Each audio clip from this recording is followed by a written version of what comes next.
loxo ndi joor dong lañ koy takk. dëgg la jërëjëf.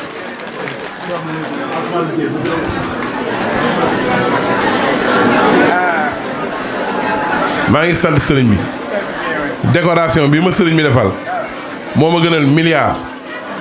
wante nag li ma leen di wax toujours rek décoration bu nekk rek am na loo xam ne la am na lu muy tekki li tax ma may ma ko xam naa ni xol bu sedd moo tax mu yëkkati ko teg ko sama loxo dama koy sant di ko gërëm di nga wax ni kat vraiment lu ma am ak lu ma mën ci àddina dinaa ko def ndax waa Darou Gaye ndax jaste bii nga def jàppale ni li ma leen doon wax même bu ma ko doon cof sax dinaa damay waaj danaa ko tàmbalawaat léegi du yàgg bu ñu yàlla wane jàmm li fi gox bi yëpp li ma ci mën defar yëpp naa ko defar ngir rek jaaro bii nga ma may ma ko teg ko sa loxo jagal ma rek doy na ma sëkk maa ngi lay gërëm di la sant mënu ma wax lépp nag am na ñoo xam ne peut-être fàtte naa seen tur mais mënu ma bañ a wax am na Asmalik Dieye aussi maa ngi koy sant ak Babacar aussi maa ngi koy sant bu baax a baax ndax Babacar comme li mu wax léegi dégg naa li mu wax xam naa li mu wax aussi te xam naa ni boo waxee xol la waxee moom tamit vraiment maa ngi koy sant bu baax boo demee nga nuyul ma président Idrissa Seck nga ne ko vraiment maa ngi koy bàyyi xel comme ni mu bàyyee xel aussi en tout cas ñi ngi leen di sant yéen ñëpp di leen gërëm di leen wax ni que vraiment ñi ngi leen di massaw di wax vraiment naaj bi tàng na ngeen ñëw toog suba ba léegi ngeen yendu fi rien que pour salgam rek dama leen di sant di leen gërëm awma leneen lu muy wax lu dul sant leen asalaamaaleykum jërëjëf. di wax ne Darou Gaye dafa nekk exemple naam kàddu gi du gudd sax parce que Darou Gaye dafa nekk benn exemple ci commune de Koul nekk exemple ci arrondissement bu Mérina Dakhar nekk exemple ci département de Tivaouane région de Thiès voire sax Sénégal yëpp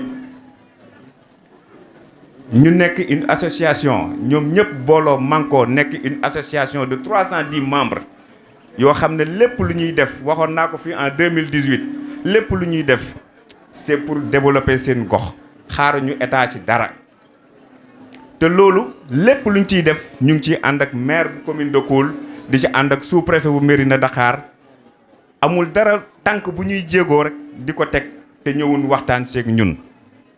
loolu ñu leen di montrer ñoom kilifteef bi nga xam ne xam nañ ko te di ko dox ki ñu yónni nag doo dogal da ngay déglu xool dem yóbbu boo yóbbu ko ci fulla ak fayda yóbbu ko ci Pastef ndaxte Pastef moo tax ñi toog fi tey xamal leen na leen parce que préfet moom dafay faral di wax ne man duma administration de commandement mais administration de développement la kon képp kuy yëngatu ci wàllu développement ci arrondissement bu Mérina Dakhar rek moom daf ciy def loxoom jàppale la jàppale boobu moo war tey waa Darou Gaye mu ñëw mu digal ma teew fii te li ma fi gis ak li ma fi dégg yëpp noté naa ko jàpp naa ko dinaa ko yóbbu incha allahu rabbi te lim ci war a def yëpp ndéem li passé la def waxatuma la ak lii di ñëw lépp lu mu ci dégg incha allahu rabbi dina ko jàllale préfet département mu jàllale ko fépp fu ñu ko war a def incha allahu rabbi wax yi nag moom xam naa ne du gudd dafay gàtt rek ndax jataay bi dafa xat te dafa yàgg waaye xam leen ne représentant de l'État dégg na li ngeen wax te incha allahu rabbi dinañ ko déglu déggale ko ci nopp yi nga xam ne ñoom ñoo ko war a dégg incha allahu rabbi bu neexee yàlla kon nag may gàttal di féliciter di gërëm association bi di leen ne nañ ci dugal sax xale yi nga xam ne ñoom ñoo xawan gën a ndaw ndax tey lii xew ci réew mi ñuy yàqate ay biens publics tey ku bokk fii nekk ci xool poste de santé nga defar ko fii boo demee Dakar wala nga dem Ziguinchor doo yàq parce que di nga xam ne lii xaalis la jar lii am na ñu ko ñàkk defar ko kon nag duma ko yàq lii ay exemple la yoo xam ne dañ ko war di joxe di ko wone ci télé yi nit ñi di ko gis pour ëllëg ñu xam ne citoyen moom moo war a construire balaa état di ñëw état bu la fekk see nag mu gën a neex kon nag association bi duñ def lu dul di leen gërëm di leen sant. bi ma sëlmalee fii tàkkusaan sëñ Kara mi nga xam ne moom la sëñ Moustapha Absa boole waa dëkk bi dafa ñëw ne ma na nga seet ñaan bu baax nga joxe ndigal ñu ñaanal ko sëñ Jóob si li ma toog fi yëpp maa ngi xalaat waaye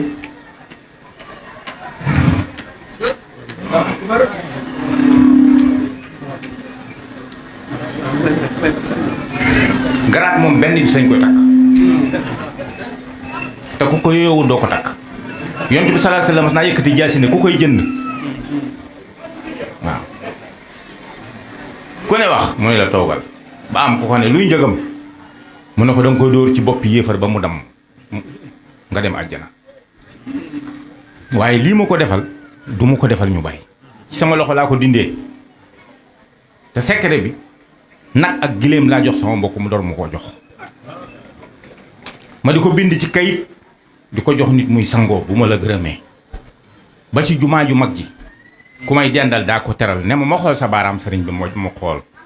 mu dem tëgg ko andil ma ne ma man samay maam ñoo ko daan tëggal sëñ Fallou moom sëñ Touba ndax sëñ Fallou da ko daan joxe ma door koo am ñu di ko tëgg ma di ko denc di ko jox ñi ma gërëm waaye dëkk bii ñun Daaru Muxti danoo amul fu ko ëpp amul ñu ëpp ñi fii ku seral seen xol ñun li war nañoo seral seen xol waaw suñ borom moo ma baaxe sama xel dem ci yëkkati loolu jox ko ndax lu ne xalaat naa ko nañ ko jàng jox ko nit ñi wax waaye lii ma ko jox nii du lu tuuti du jaara bu nii rek déedéet dama ko jënd nag ak fas laa jox nit mu door maa jox secret bi ma di ko jàng di ko def ci këyit di jox nit ku ma gërëm nga sangoo ko ba yàlla baaxee ma nit ki nga xam ne ay maamam ñoo ko mu ne ma sama juróom-ñaari maam caam lañ sant ñoo ko daan tëggal sëriñ Fallu mu sëñ Tuubaa tëggal ma ko ba léegi moo ma koy tëggal loolu laa ko jox te loolu yéen a tax ñu jox ko suñu borom mi nga xam ne am ngeen ngërëmul sëñ Tuubaa am ngeen ngërëmul Yonent bi sallallahu alayhi wasallam am ngeen ngërëmul Ceerno Birahim loolu am ngeen ko waaw lii maire bi wax rek ne at mi teroogul si gël ngeen Ceerno Birahim ci fay ngeen lem ko loolu rek doy na sëkk ak yi ngeen fi réalisé loolu moo tax sëñ Kara wax ma loolu moo tax ñu defal ko lii du déclaration ni déedéet yàlla moo ko indi ci yàlla la jóge ndax man bi may toog xalaatuma ko waaw bi ma sëñ Kara waxee itam ay ñaan laa xalaatoon mais ci diggante bi suñu borom moom am na jaamam ñoom moo leen di orienté ñu jëm fi ñu jëm waaw moo tax loolu nga am te da nga koo yeyoo te dana la jëriñ ndax da nga koo jënd lu waay jënd yaa ko moom wasalaamu aleykum